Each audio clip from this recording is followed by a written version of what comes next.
Une équipe, 650 personnes. Leur objectif, produire tous les jours des médicaments pour l'Algérie et 7 autres pays africains. Leur nom, le laboratoire pharmaceutique Mérinal. Plus d'informations sur www.mérinal.com. Pour Mérinal, votre confiance n'a pas de prix.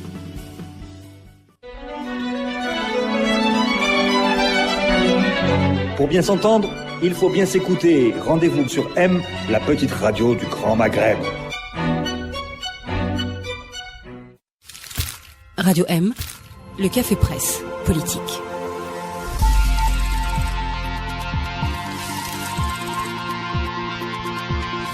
Bonsoir à tous, bienvenue au CPP, le café presse politique. Il est 18h18. On s'excuse pour ce petit retard. C'est pas Abed Chalef qui est venu en retard, même si ça aurait pu être plausible. Non, c'est un petit problème technique. On s'en excuse. Bonsoir à tous nos invités. Bonsoir Abed Chalef. Je suis pas encore arrivé, donc. Yahsan Khadi, bonsoir. Bonsoir.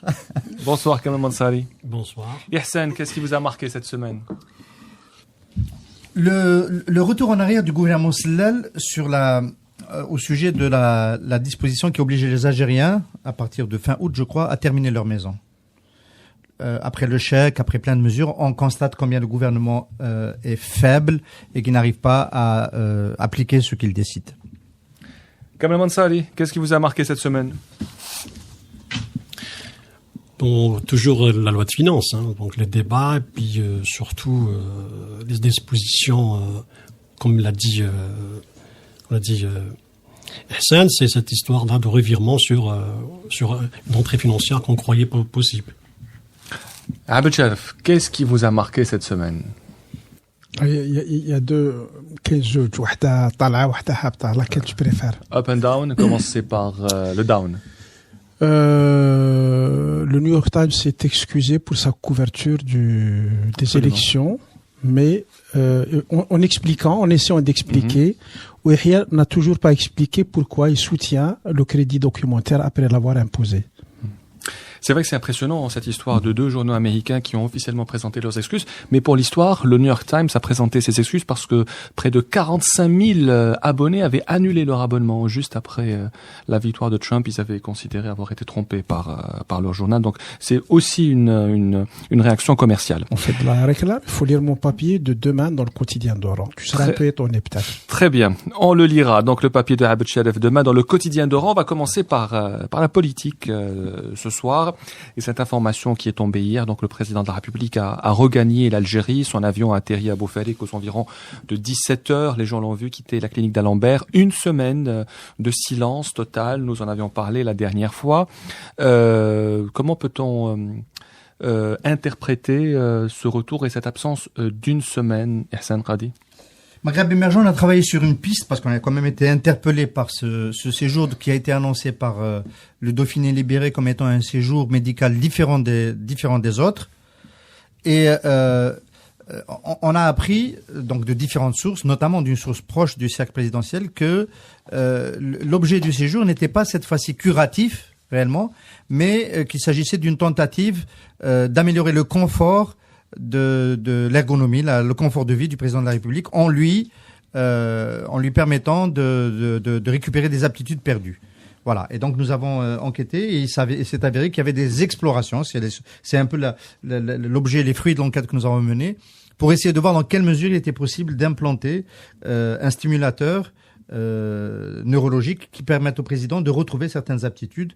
Et donc, ça nécessitait des examens complémentaires. Ce qui justifie cette démarche-là, c'est l'amélioration de la situation de l'état général du président. C'est une piste qui avait été envisagée il y a 18 mois, à laquelle on a vite renoncé parce que l'état ne le permettait pas, et qui est aujourd'hui revenue un petit peu à l'ordre du jour. Le président a l'ambition de retrouver plus de moyens pour être plus actif. Kamal Mansari, inquiétude, pas inquiétude lorsqu'on n'entend rien pendant une semaine? Les Algériens ont le droit de s'inquiéter sur l'état de santé de leur président? Tout d'abord, c'est leur président, et deuxièmement, si quelconque démarche permettrait au chef d'État de trouver de meilleures aptitudes, tant mieux. Moi, je le dirais tant mieux pour tout le monde, pour n'importe quel malade. Maintenant, moi, je n'ai pas d'informations exactes sur ce qu'il a fait. Je suis en train d'écouter avec attention ce que dit Hassan. Bon, si c'est le cas, tant mieux pour lui. Donc, moi, un chef d'État qui retrouverait sa motricité par rapport à par rapport aux difficultés qu'il avait pour exercer ses fonctions, à la rigueur quand il recevait des invités, si c'est le cas, je dirais tant mieux. Le secrétaire général du FLN l'a dit, il va remarcher un jour. Abed Sherif, quelle interprétation? Il a dit bientôt. Bientôt, on ne sait pas que veut dire bientôt. Abed Sherif? Écoute, moi je me rappelle, il y a un chauvinisme, un nationalisme algérien qui veut qu'on se compare toujours à la Tunisie et au Maroc. Et en fait, c'est pas du nationalisme, c'est du chauvinisme, là, ça a une autre signification.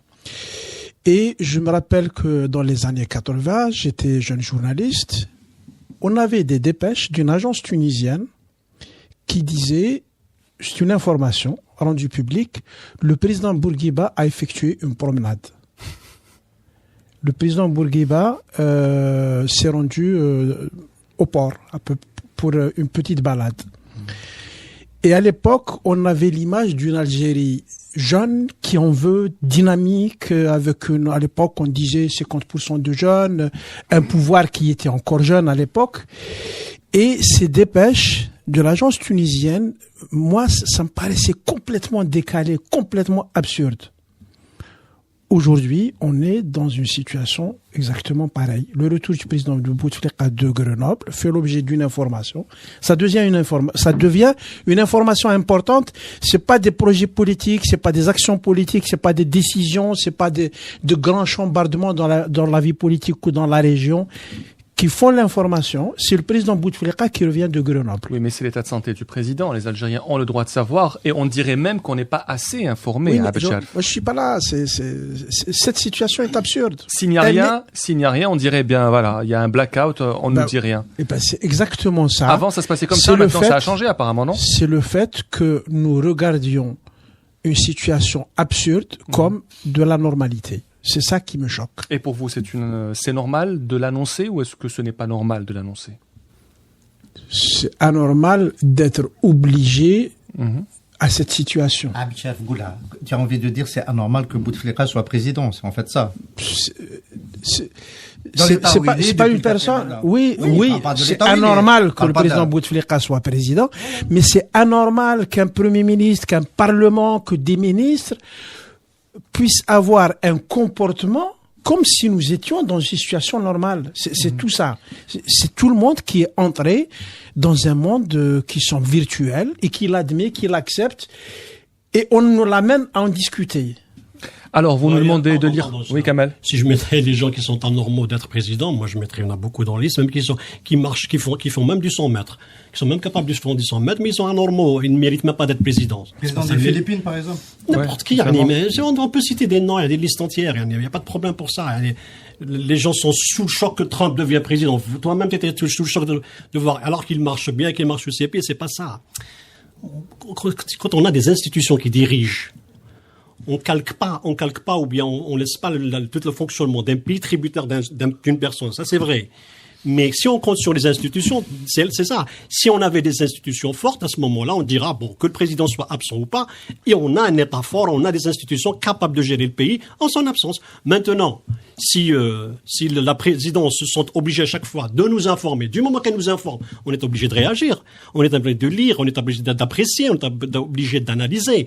C'est ça, ce qui se passe maintenant. C'est une pédagogie de la présidence, elle la supportera.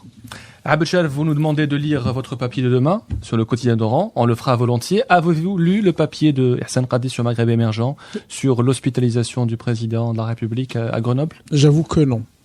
Eh ben, Hassan va nous en parler maintenant. C'est pas grave. En fait, l'idée, en fait, on est dans la politique. J'ai eu envie de mentir, je me suis retenu. On est dans la politique. En fait, je vais pas reparler du papier. Non, mais du contenu quand même qui est important. Non, le contenu, j'en ai parlé dans la première intervention. C'est-à-dire que d'habitude, quand Bouteflika part à l'étranger pour des soins, on est plutôt inquiet dans son entourage parce que ça peut signifier une détérioration de sa santé. C'est arrivé quelques fois. Et cette fois-ci, c'était pas le cas. On sentait bien qu'on était dans une dynamique où les gens étaient sereins, le cercle présidentiel, etc. Et donc, il était parti, effectivement, soit pour faire des examens, soit pour examen plus. Et l'enquête que j'ai publiée sur le sujet dit que le cercle présidentiel Bouteflika souhaiterait explorer la possibilité d'améliorer son état de santé en recourant aux dernières technologies. Il se trouve que le maître absolu de cette technologie des implants neurologiques stimulateurs, ou stimulateurs neurologiques, on dit dans le cerveau profond, c'est un Algérien d'origine. C'est le professeur. Maintenant, je sens que ça intéresse Abd Sharif. C'est le professeur Halim, lui, Ben Abid, nobelisable. Toute la communauté des médecins le disent. Il a 74 ans et il a mis en place un système qui identifie les circuits neuronaux du cerveau qui permettent de stimuler certaines régions. Il a développé cette technologie à Grenoble et il est aujourd'hui en retraite. Il suit ça. La filière s'est développée à Grenoble. Et donc voilà, il y a plusieurs faisceaux qui ont montré que on était en train d'explorer. Cela dit, dans le même papier, on dit que en réalité, ça sera difficile de le faire sur la personne du président de la République parce que on ne connaît pas de cas de patients qui recourent à cette chirurgie de nouveau type au-delà de 75 ans. Pas de patient connu. Bon, ce serait une nouvelle frontière qu'on franchirait. Abd Sharif, est-ce que vous y croyez à cela, à cette probabilité? Je pas de commentaire sur ça. Non. Vous pensez que c'est possible qu'aujourd'hui l'entourage du président de la République décide d'aller aussi loin pour le maintenir? J'ai une autre certitude, c'est le 5e mandat, mais sur ça, je suis pas très sûr. C'est peut-être dans la continuité du 5e mandat, non? C'est pas avec le 5e mandat en ligne de mire, selon vous? Non, je pense que ce sont des.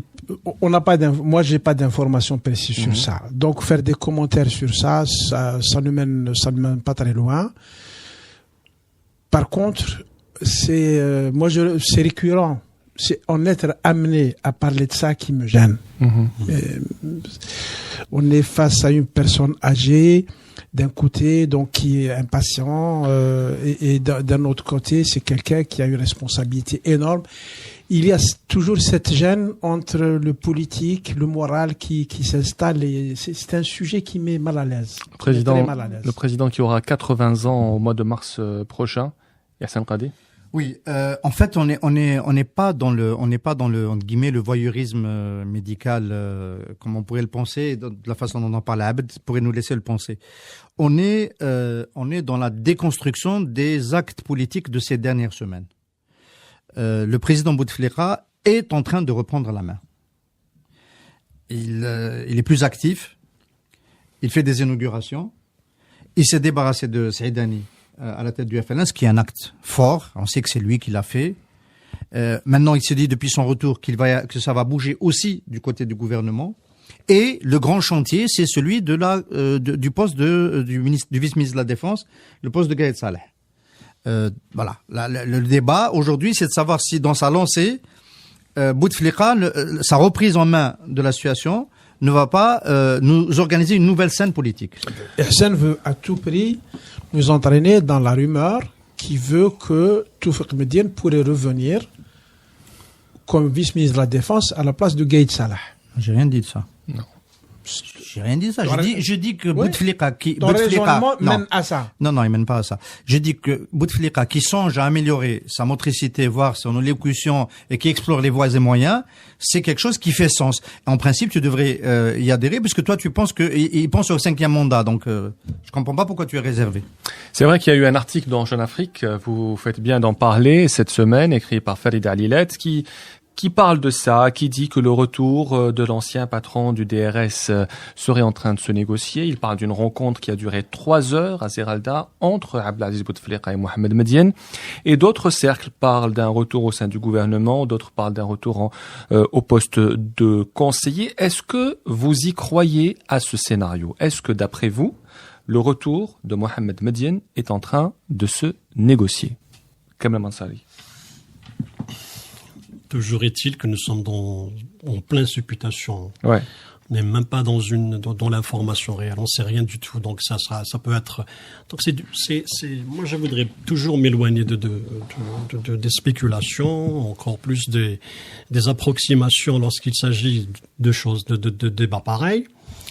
Bien évidemment, est-ce que Toufik va revenir?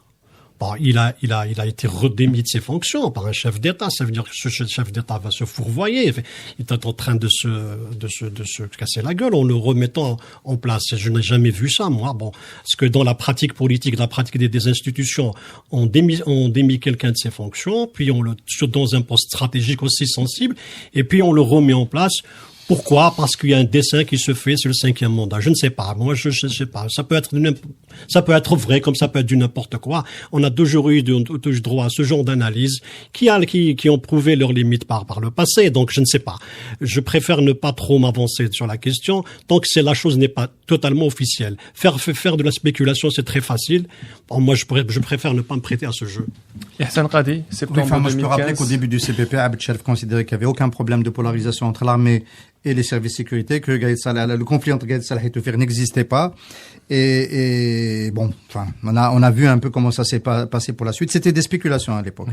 Il n'est pas question du retour formel aux affaires de Toufik. Moi, j'ai discuté avec Farid Alilat, qui est le signataire de l'article de Jeune Afrique, pas plus tard qu'il y a 2 jours. Et on a fait le making of de cet article, et je suis assez certain de ses sources. Le président Bouteflika a sollicité une entrevue. Il a donc invité l'ex-général Toufik à Zeralda, et ils ont discuté de la situation. Ce qui justifie cela, c'est quelque chose qui est en train de monter depuis quelque temps. C'est le poids qu'a pris l'autre pôle du pouvoir algérien, qui est le pôle, l'axe Louad Annaba. C'est l'axe Saadani, Ammar Saadani, qui a régenté le FLN, et le pôle d'affaires Annaba avec les vice-présidents de l'Assemblée nationale, le président du groupe parlementaire du FLN, un réseau d'affaires, et le général Gaïd Salah, qui représente quand même la première autorité de l'armée. Donc, en termes de contrebalance de politique par rapport au pôle de Tlemcen, il s'est, avec le temps, insinuer une possibilité qu'il y ait un autre pôle qui est voix au chapitre, qui peut discuter de la succession, qui peut discuter de comment on opérera en cas de... Et je pense que le retour aux affaires de Bouteflika, sa reprise en main, participe aussi de faire en sorte que les choses n'aillent pas plus loin. Voilà. Donc moi, je crois que ce scénario est possible et qui peut passer par le fait que quelqu'un comme le général Toufik, qui participe à l'équilibre général, aujourd'hui redevienne une source qu'on écoute. Ça ne veut pas dire qu'il reviendra aux affaires. Ça ne veut pas dire qu'il va prendre une fonction. Ça veut dire que c'est quelqu'un qui ne va pas ruer contre le clan présidentiel, comme il aurait pu le faire parce qu'il avait été évincé, mais qui va apporter son apport pour essayer de reconstruire des équilibres qui ont été rompus. Mais pour répondre à ce qu'a dit Kalman Sali, comment est-ce qu'un président de la République peut virer de la sorte le général Toufik en septembre 2015 pour revenir sur sa décision 1 an plus tard? Il n'est pas revenu sur la décision. Il va pas le remettre aux affaires. Il l'écoute, il discute avec lui. C'est une manière de le remettre aux affaires. Moi, je cite encore. Abd Sharaf nous a toujours dit, les gens ne quittent jamais le système, ils font un tour et ils reviennent. Il a bien dit, un poste de vice-ministre. Non. Personne. À ce stade-là, il y a eu une entrevue entre le président de la République et l'ancien responsable du DRS dans un contexte où on est en train de réduire l'influence du clan FLN, Ammar Saadani et consorts. Voilà. C'est dans ce contexte que ça se passe. Moi, ce qui attire mon attention, c'est que on parle de géographie, c'est-à-dire on revient à cette histoire qu'on entendait dans les années 70-80, le BTS, Batnat Bessassion Karas qui prend le pouvoir. Maintenant, on est en train de dire qu'il y a un clan qui se dresse, qui va se former pour contrecarrer un autre clan. Qui s'est formé. Enfin, il s'est formé, bon, il a fini par, peu importe, mais qu'il s'appelle Oued Annaba nous sommes dans quel pays? C'est-à-dire, quand j'entends ça, je me dis, mais c'est quoi ça? Il n'y a pas un clan de Tlemcen? Non, je ne sais pas. Si, je ne dis pas qu'il n'y a pas de clan de Tlemcen, ou là, pour moi, c'est la terminologie. Moi, je vous propose de prendre une règle. On va à l'axe algérien de Fla maintenant. Prendre une règle. Ça me fait pas. D'aller juste au milieu, vous allez tomber à Aïn de Fla, vous me donnez le pouvoir et le problème est réglé. Alors, de l'axe Loued Annaba, on va à celui d'Aïn de Fla. Qu'est-ce que vous en pensez? Est-ce que vous y croyez à toutes ces histoires, même si les sources sont crédibles, Abd Sharaf? Il ne s'agit pas que de supputation ici. Il y a 2 ou 3 règles. Il y a des journalistes qu'on doit croire, à mon avis. Pourquoi?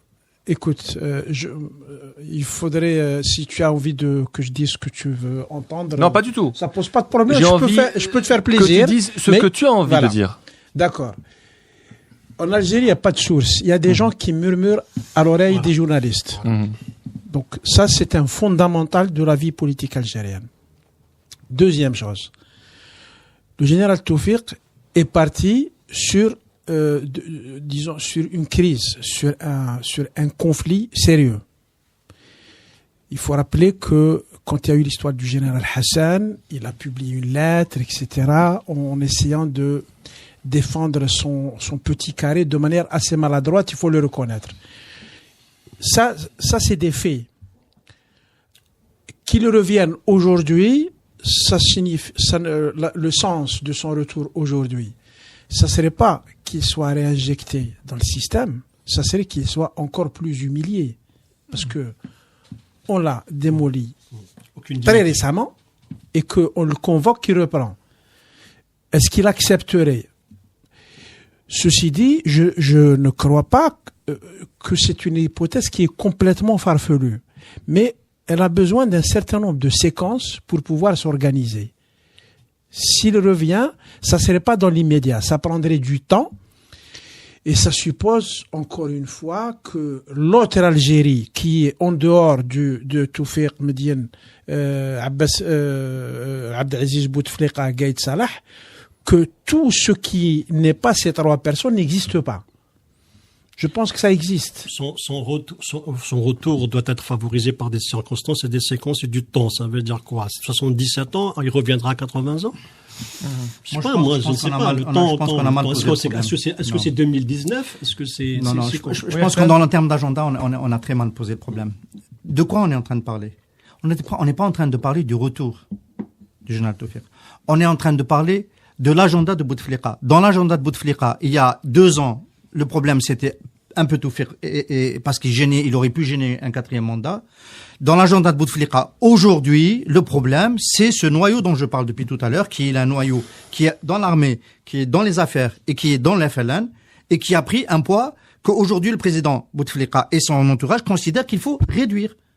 Voilà, c'est ça l'agenda. Après Toufiq, c'est juste un artifice, un instrument qui peut aider, conseiller, voilà. Mais quand on a ouvert le front Saïdani, et derrière, parce que ils vont tomber les chefs du FLN du clan Saïdani, ils vont pas tarder à tomber à l'Assemblée nationale. Donc on est sur cet agenda maintenant. C'est de ça qu'on parle. Général Toufiq, il est à la marge. C'est toujours le même problème de regarder les acteurs, les autres agir selon sa propre vision des choses. Il faut se rappeler ce que le président Bouteflika a fait à la veille du 4e mandat.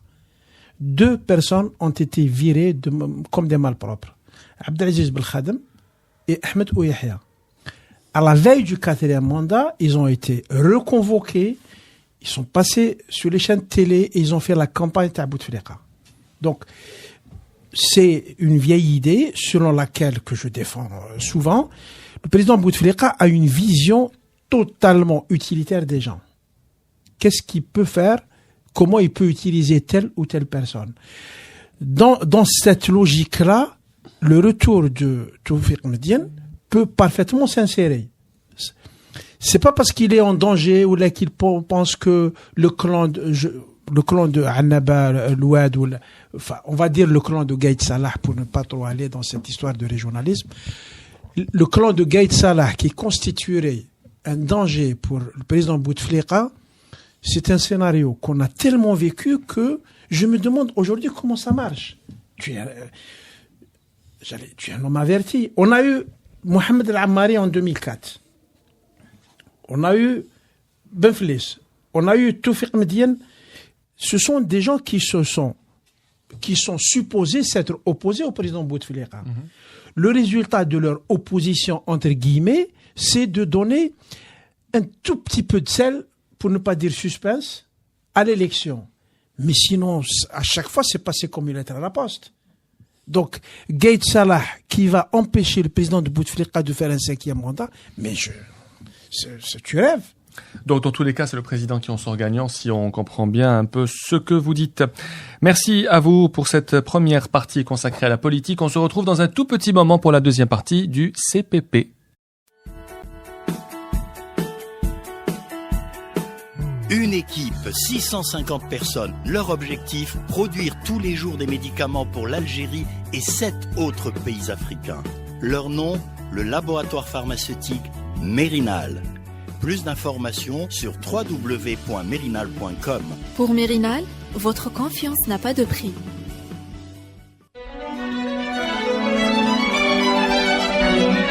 Pour bien s'entendre, il faut bien s'écouter. Rendez-vous sur M, la petite radio du Grand Maghreb.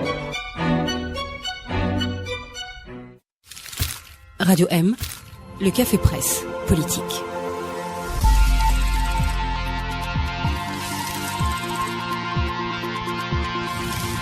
Retour à la deuxième partie du Café Presse Politique qui sera plus axée sur le volet économique et cette visite qualifiée d'importante du Premier ministre Abdelmalek Sellel à Riyad pour la haute commission mixte. Il a rencontré ses interlocuteurs pour parler de coopération. Kamal Mansari, vous connaissez bien l'Arabie Saoudite. Quelle interprétation on peut donner à cette visite alors qu'on sait que les relations entre les deux pays sont parfois très difficiles? Quand vous dites difficile, il faudrait surtout préciser s'il y a une relation stratégique entre les deux pays. Nous ne sommes pas dans la sphère stratégique de l'Arabie Saoudite.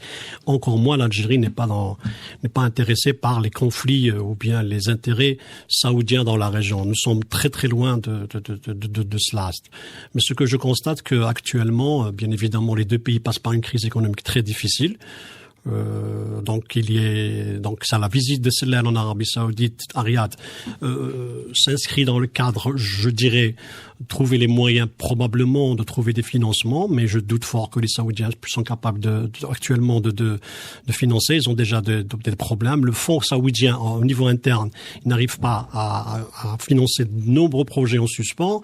Donc il y a même réduction des financements, surtout dans le domaine de l'habitat, dans le domaine des industries.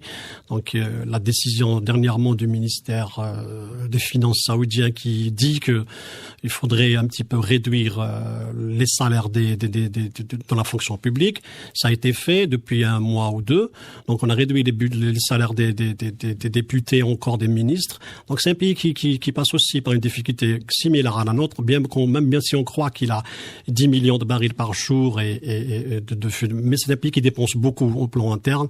Et maintenant, est-ce qu'il va aller vers des financements externes? Ça me semble difficile. Est-ce que on a commencé à le faire. L'Arabie Saoudite a contracté un crédit avant l'Algérie. Voilà, donc c'est difficile. Donc ils sont sur le front interne. Est-ce que maintenant, que peut-on faire? Que peut-on s'attendre de cette visite? Probablement, c'est l'OPEP. Moi, je dirais que c'est le sommet du 30 novembre.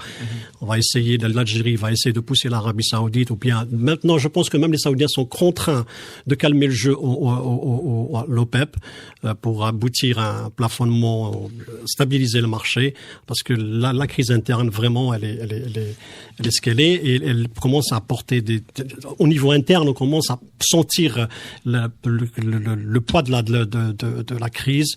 Il y a énormément de problèmes qui surgissent, et autant les Saoudiens que nous sommes obligés de trouver un terrain d'entente au niveau de l'OPEP pour pouvoir, à la rigueur, maintenir le plafond des quotas, surtout les quotas. Une visite qui intervient moins d'une semaine après celle du ministre saoudien du pétrole Khaled El-Falih Hadji. Donc si on comprend bien ce que vous dites, cette visite aura plus un aspect économique que politique. Et pourtant, on sait très bien que politiquement, entre les deux pays, ça ne marche pas trop fort, surtout depuis que l'Arabie Saoudite a constitué sa coalition internationale contre le terrorisme. On ne sait pas si l'Algérie n'a pas été conviée ou si l'Algérie n'a pas voulu être membre de cette coalition. Vous en pensez quoi, Abd Sharif? Politiquement, comment peut-on qualifier aujourd'hui les relations algéro-saoudiennes?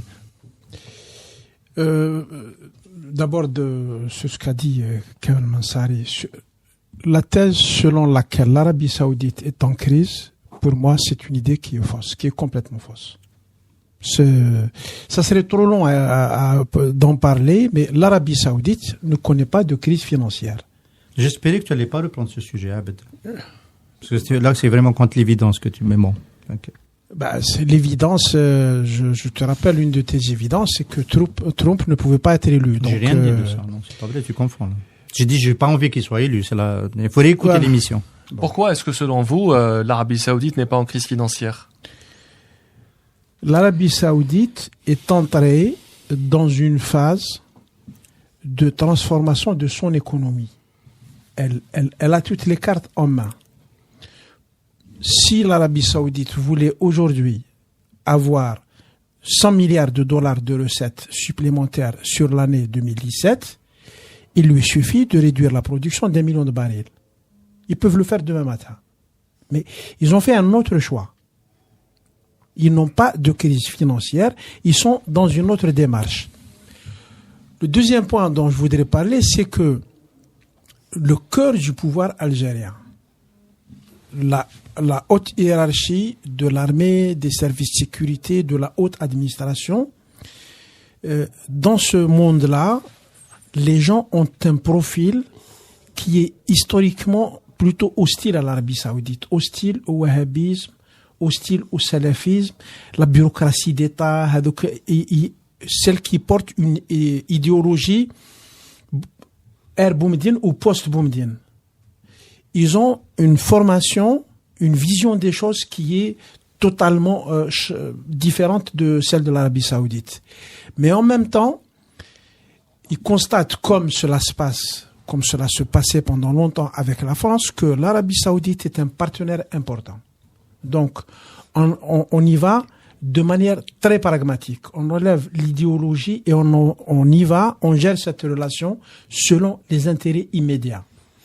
Ce qui est très intéressant, ce qui est une démarche très intéressante. Ce qui, alors, évidemment, ça va apparaître comme étant encore plus bizarre, ce que je vais dire. Slel est allé en Arabie Saoudite pour essayer de trouver de l'argent. Parce que les Saoudiens en ont. Contrairement à ce qu'on dit.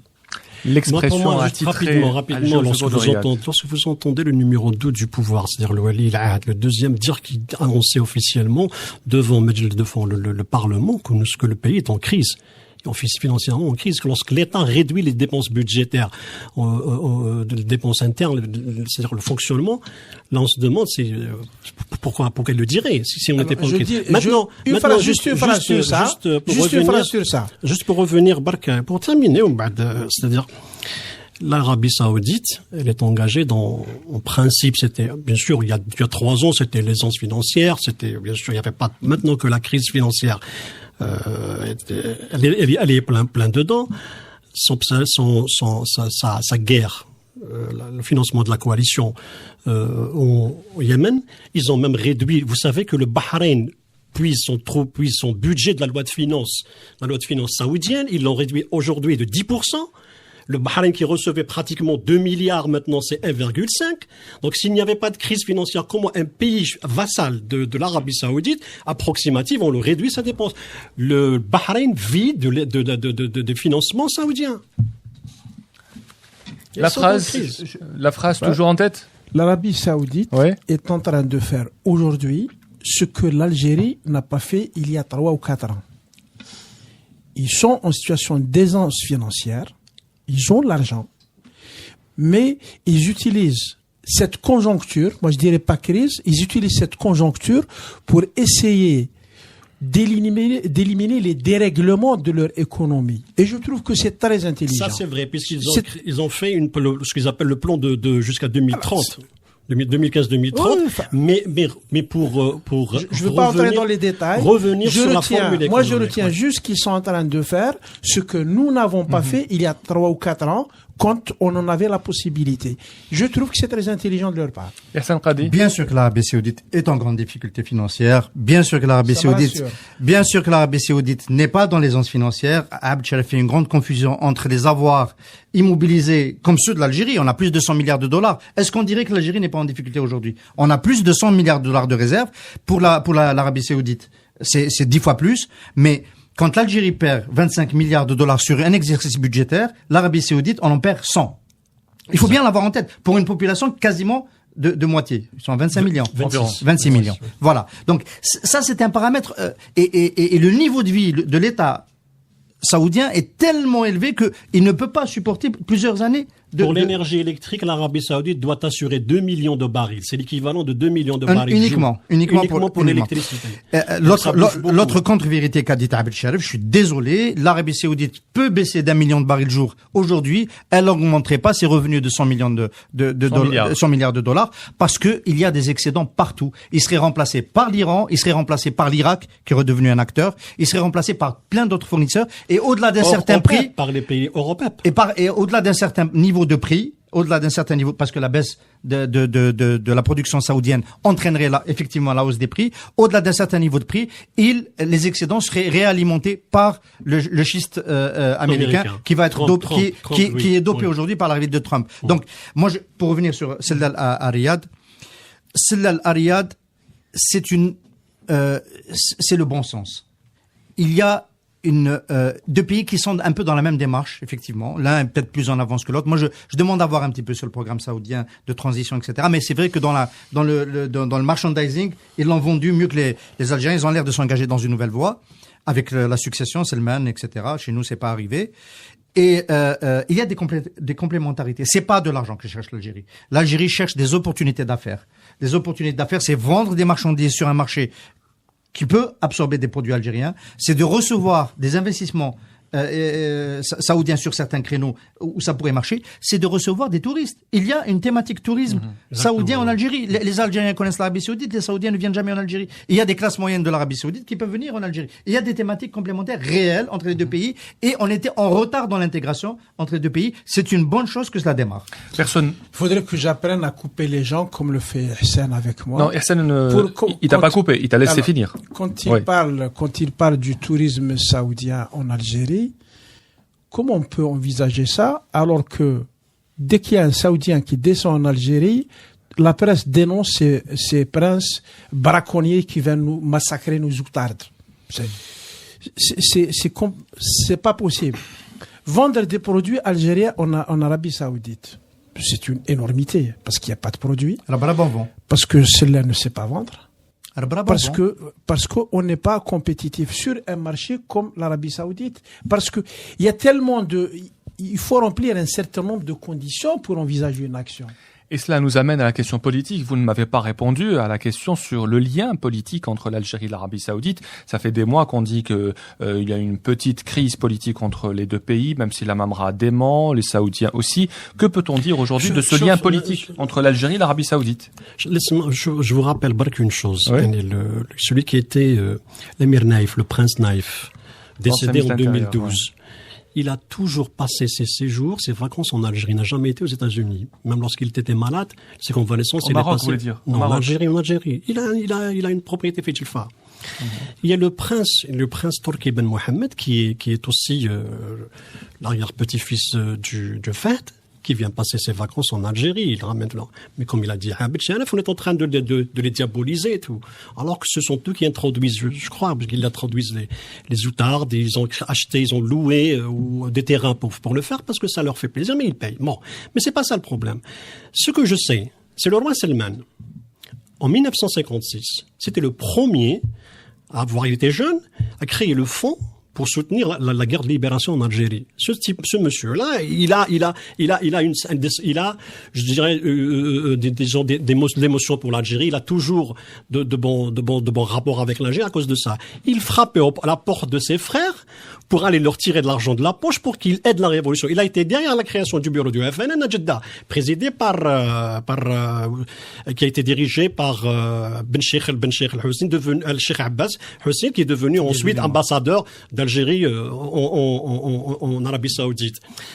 Les Saoudiens n'ont jamais, la confrontation algéro-saoudienne ne s'est manifestée que lorsqu'il y a eu le terrorisme. On a accusé les Wahhabis d'être derrière le terrorisme, comme on a accusé l'Iran. Tous ceux qui étaient considérés comme musulmans, islamistes à l'époque, on les a accusés de... Maintenant, moi, de ma vision quand j'étais là-bas, je le dis, 4 ans en Arabie Saoudite, ça m'a permis un petit peu. D'ailleurs, je vais finir un livre qui va sortir sur ça, où on parle, où j'ai vu comment les Saoudiens ne nous connaissent pas. Ils ne nous connaissent pas. Nous, on fait rien pour attirer leur attention. Ils nous disent que vous êtes braqués que sur la France. Comment voulez-vous qu'on vienne investir chez vous? On a déjà un problème de langue avec vous. C'est la langue française et nous, si on communique avec vous, c'est l'anglais. Donc, quand on passe pas par l'arabe, on a un problème. On a essayé de créer le marché arabe dans lequel on pouvait faire quelque chose. Ça a été capoté par tout ce qui se passe, tous les événements qui se passent. Donc, ça les gêne. Il faudrait pas croire que l'Arabie Saoudite ne veut pas travailler en Algérie. Le Walid Ben Talal a essayé dans les années 90 pour venir investir à Boumerdas. Il est parti parce qu'on lui a mis les bâtons dans les roues. Ils le disent, les Saoudiens. On voudrait bien investir chez vous, mais vous faites rien pour nous attirer. C'est-à-dire que nous n'oublions pas qu'il y a des petits investisseurs saoudiens qui sont en Algérie. Et il y a même des Saoudiens mariés à des Algériennes. Donc il faudrait pas. Ils n'attendent que ça. Mais on a préféré la facilité, l'Union européenne, importer des chewing-gums pour vendre. Mais les grands projets structurants dans lesquels les Saoudiens peuvent participer, on les a ramenés que pour des petits logements d'El Ibrahim ou je ne sais quoi. C'est pas ça.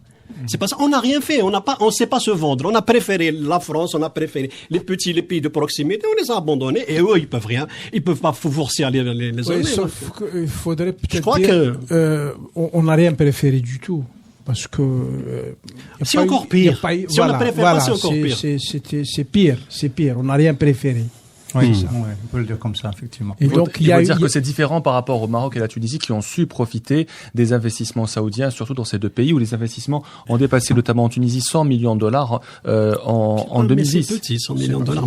C'est pas énorme, mais le tout, c'est dans la logique. Il y a en plus en Algérie, il y a une espèce de, comment dire ça, il y a une culture réseaux sociaux. Il y a une culture réseaux sociaux qui fait que on dénonce tout, rien n'est bon, rien ne marche, et on est dans une espèce de bulle. Les princes saoudiens qui veulent tuer nos otages, les Français qui veulent nous recoloniser, les Américains, oui bien sûr, ça c'est l'hyper-impérialisme, etc.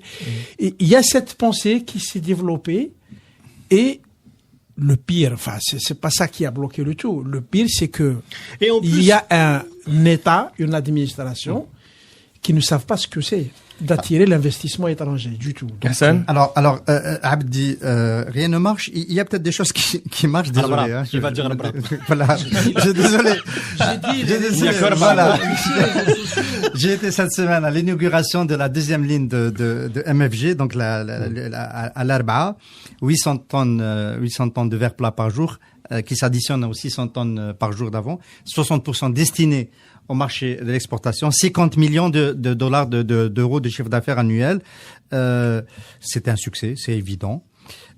Et à la cérémonie de lancement, alors ce qui est frappant, c'est ça, c'est le parallèle qu'il y a entre la gesticulation politique, mais nécessaire, hein, je viens de le dire, de celle à Riyad avec des hommes d'affaires, etc. Il faut qu'on travaille ensemble. Il était temps.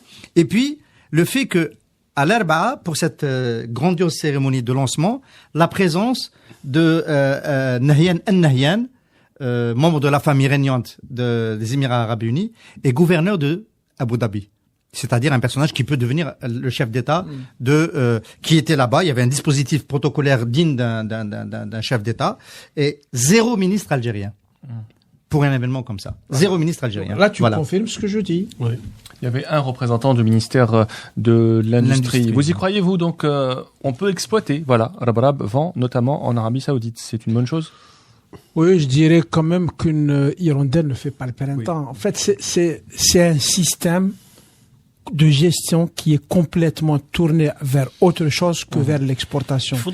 C'est pas, j'ai un accident. Il m'est arrivé aujourd'hui un accident. J'ai assisté à un séminaire sur le nouveau modèle économique. C'est aberrant. Le discours qui a cours là-bas. Les interventions des gens, c'est totalement aberrant. Les gens ne se rendent pas compte qu'on est en 2016, qu'il y a un nouveau monde économique, et ils pensent que un projet économique, c'est dire qu'il faut exporter, il faut trouver des partenaires, il faut aller vers des marchés. Dans les années 70, à la limite, ça pouvait passer. Dans les années 80, ce n'était plus soutenable, mais on est en 2016. Et c'est avec ça que fonctionne le gouvernement. Il y avait un officiel avec un nom de ministre qui était présent, plusieurs anciens ministres. Il faut trouver des partenaires à l'exportation. C'est quoi ça? Il faut signaler une chose rapidement. Anna, j'étais vraiment étonné de voir dans un désert, on a fait un État. Un État dans le désert. Ils ont mis le paquet, les Saoudiens. Autre chose, ils ont investi dans la génération, ce qu'ils appellent ceux qu'ils ont envoyé étudier à l'étranger. Ils comptent sur cette génération-là pour changer justement le modèle économique. Passer d'une économie totalement dépendante du pétrole vers une économie de services, par exemple. Et c'est ça, et en plus, le fils, le Wali, le prince héritier, Mohamed Ben Naïf, est quelqu'un qui a beaucoup de respect pour l'Algérie. Je vous le dis pas comme ça, il le dit. Même Salman, quand il était l'émir de la province de Riyad, il a toujours répété aux Algériens, vous êtes la crème vous êtes la meilleure. C'est-à-dire que les Algériens qui sont là-bas, c'est la crème, ce n'est pas n'importe qui, c'est pas les petits manutenciers. C'est ça, c'est-à-dire que vous pouvez être un pont entre nous et l'Algérie. Mais personne ne bouge. On n'a même pas une association à Riyad. Il y a 5000 Algériens calés, mais qui font rien. Autre chose pour le Maroc. Il ne faut pas oublier que l'Arabie Saoudite recrute de la main-d'œuvre marocaine. Il y a des contrats avec la Tunisie aussi, l'Égypte aussi. Donc ce sont ces liens-là qui lui ont permis de créer une sorte de dynamique économique et commerciale entre ces pays-là. Merci à vous, Kamel Ansari, d'avoir été l'invité du CPP. Merci à vous d'être venu à Aboucheref. Merci Hassan Qadi. On vous retrouve mercredi d'après. Je tiens à signaler que Interface Média, Cévital n'est pas actionnaire dans Interface Média et on a 0 dinar de publicité de Cévital. D'accord. Voilà. Donc, ce que vous aviez dit était objectif. Merci à vous aussi d'avoir été fidèle au CPP. On se retrouve mercredi prochain à 18h. Une équipe, 650 personnes. Leur objectif, produire tous les jours des médicaments pour l'Algérie et 7 autres pays africains. Leur nom, le laboratoire pharmaceutique Mérinal. Plus d'informations sur www.mérinal.com. Pour Mérinal, votre confiance n'a pas de prix.